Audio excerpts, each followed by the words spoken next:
El Códice Voynich es un manuscrito medieval descubierto hace más de 100 años que nadie ha podido leer porque está escrito en una lengua desconocida. Los más prestigiosos criptógrafos y lingüistas del mundo han intentado descifrar la escritura del Códice Voynich sin éxito. Desde expertos de la CIA a matemáticos que rompieron los códigos de los nazis en la Segunda Guerra Mundial, nadie ha podido traducir este libro. No es solo lo que dice, sino también lo que muestra. Listas de ingredientes para crear algún tipo de brebaje o combinación química y plantas de formas y origen desconocido. En sus 240 páginas, algunas sospechosamente perdidas, los dibujos revelan de qué hablan los textos: herbología, astronomía, biología, cosmología, farmacia y recetas de pócimas. El manuscrito fue descubierto en 1912 en la Villa Mondragone, cerca de Roma, Italia, por el comerciante de libros antiguos Wilfrid Voynich, cuando estaba seleccionando de un baúl unos libros que habían sido puestos a la venta por los jesuitas. A primera vista parecía como una obra en pergamino, con texto escrito e ilustraciones no muy distintos de los incunables en un anticuario. Sin embargo, tras una mirada más detallada, el tomo reveló ser como nada antes visto. El desconocido lenguaje utilizado, que ha sido bautizado con el nombre de voynichés, tampoco parece inventado. Sigue la ley de Zipf, formulada en 1940, según la cual, en todas las lenguas humanas naturales, si tomas la palabra más usada en un texto largo, se repite el doble de veces que la segunda más frecuente, el triple de veces que la tercera, etc. Esta ley no se cumple en los lenguajes artificiales, como el élfico de Tolkien, por ejemplo, pero sí en el manuscrito de Voynich. Y su autor no podía conocerla 500 años antes de que se formulase. Además, toda la escritura es fluida, como ocurre con una lengua natural cuando se escribe. No hay pausas en el trazo para inventarse palabras o escribir al azar. ¿Quién escribió el manuscrito Voynich y qué es lo que dice?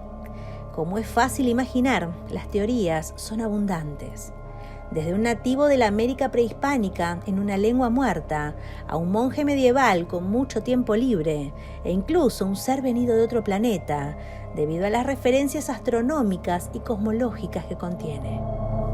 Lo que fascina a los investigadores es que parece una lengua natural, pero no se ha visto replicada en ningún otro documento. Y si se trata de un lenguaje encriptado, sería uno de los mejores ejemplos de criptografía conocidos, porque en 600 años los mayores expertos en criptografía del mundo no han podido decodificarlo. Voynich se dedicó el resto de su vida a revelar los misterios del origen del libro y a descifrar su significado.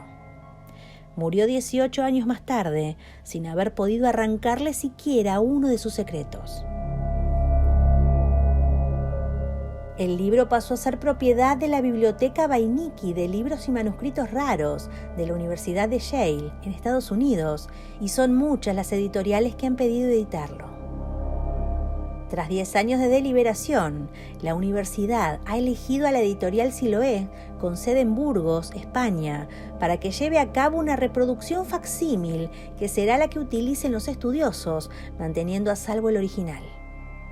La editorial Siloé está especializada en reproducciones facsímiles de libros antiguos, réplicas exactas de joyas como el Bestiario de Westminster o el Libro de Horas de Luis de Laval, que le han valido varios premios del Ministerio de Cultura. El hecho de que apenas edite un libro al año es una buena muestra de su dedicación al trabajo meticuloso y artesanal.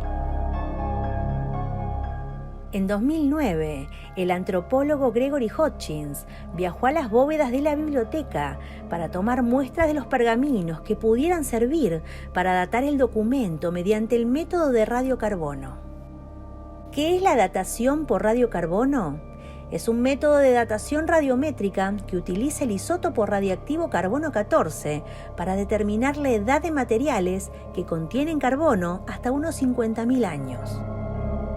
Todos los seres vivientes plantas y animales tienen en sus tejidos diminutas cantidades de un isótopo de carbono conocido como carbono 14.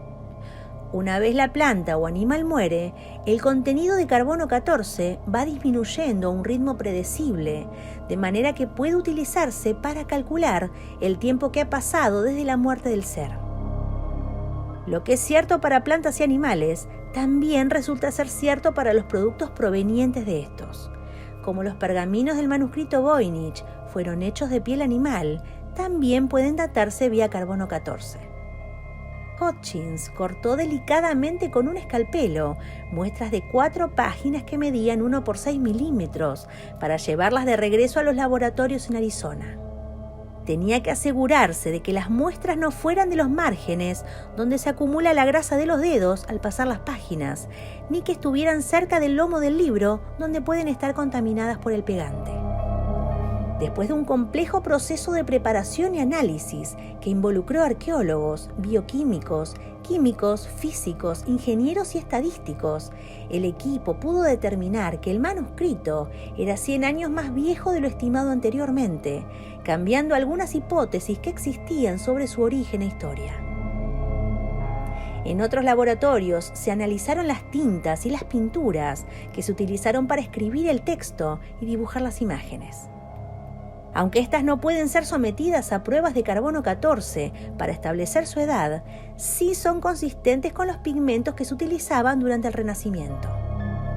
Los análisis del carbono 14 llevados a cabo por la Universidad de Arizona certifican que el pergamino fue fabricado entre 1404 y 1438 con una fiabilidad del 95%.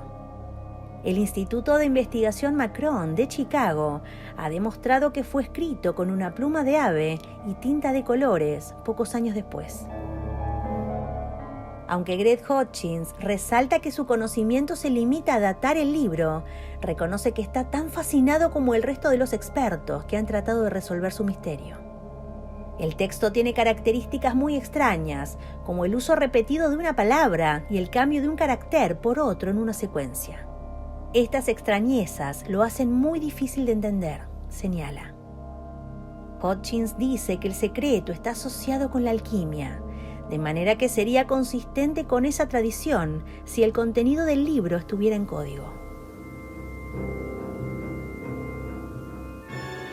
Entre los libros que forman parte de la colección de la Biblioteca Nacional de Suecia, hay uno que resalta por su gran tamaño y rareza. Se trata del Codex Gigas. Con cubiertas de madera, este libro de 620 páginas tiene casi 1 metro de largo y pesa 75 kilos. Su contenido es aún más intrigante, ya que según la creencia lo escribió el mismo diablo.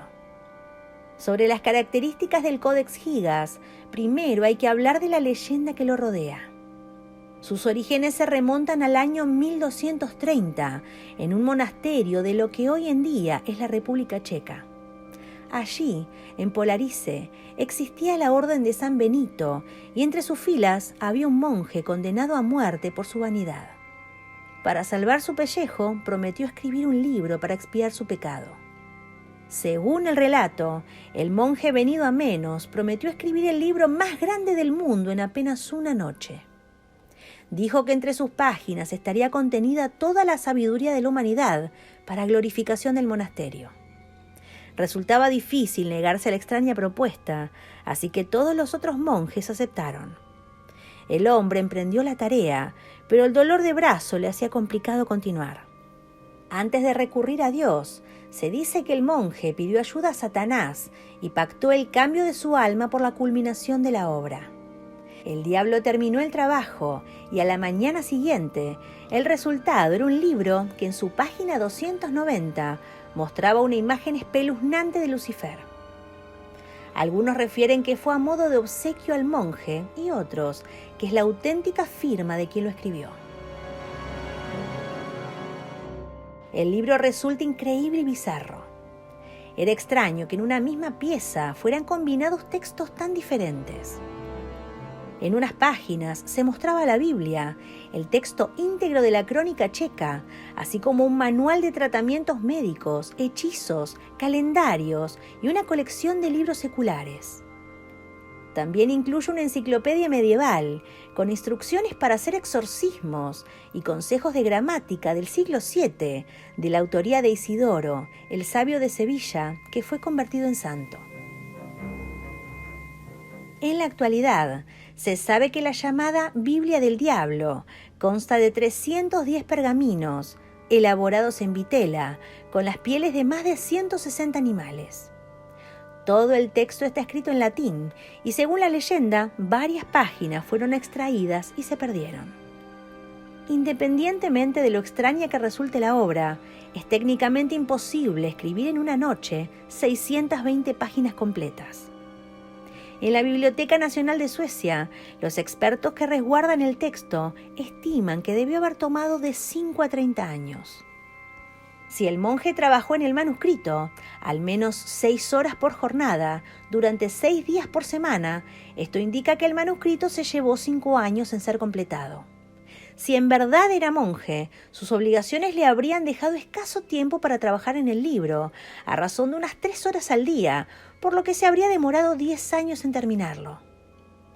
Debido a lo decorado del manuscrito, el trabajo de ornamentación y la escritura se habrían llevado unos 20 a 30 años en total. ¿Qué se sabe de la verdadera identidad del autor? Muchos especialistas que han escudriñado la Biblia del Diablo han tratado de precisar quién está detrás de este libro y por qué dedicó gran parte de su existencia a hacerlo.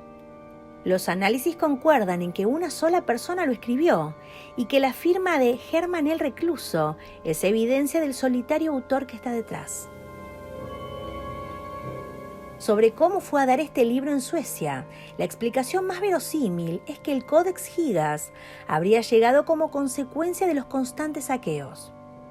A pocos días de culminar la Guerra de los 30 años, la cual mantuvo en batalla católicos y protestantes entre los años 1618 y 1648, la corona de Suecia asaltó Praga y robó obras de gran valor, entre ellas la Biblia Oscura.